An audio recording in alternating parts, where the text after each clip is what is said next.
Welcome to Chillin' 101. We hope this video helps. In this video, I will show how to make chocolate almond bark.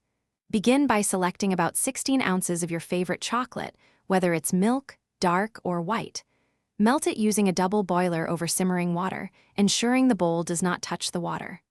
Alternatively, microwave it in 30-second intervals, stirring well after each, until it's smooth and fully melted. This gentle approach prevents burning and keeps the chocolate glossy. Next, let's prepare our almonds to enhance their flavor.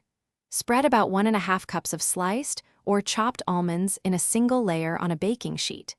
Toast them in an oven preheated to 350 degrees Fahrenheit for approximately 5 to 7 minutes, or until they are lightly golden and fragrant.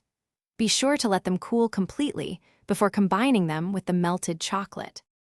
Now for the fun part. Once your almonds are cool, gently fold them into the melted chocolate until they are evenly coated. Prepare a baking sheet by lining it with parchment paper. Pour the chocolate almond mixture onto the parchment and use an offset spatula or the back of a spoon to spread it into an even layer, about 1/4 to 1/2 inch thick. Finally, it's time to let your delicious creation set. You can let the chocolate almond bark cool at room temperature for about 1 to 2 hours, or place it in the refrigerator for 30 minutes to speed up the process. Once it's completely firm, simply break it into rustic, irregular pieces.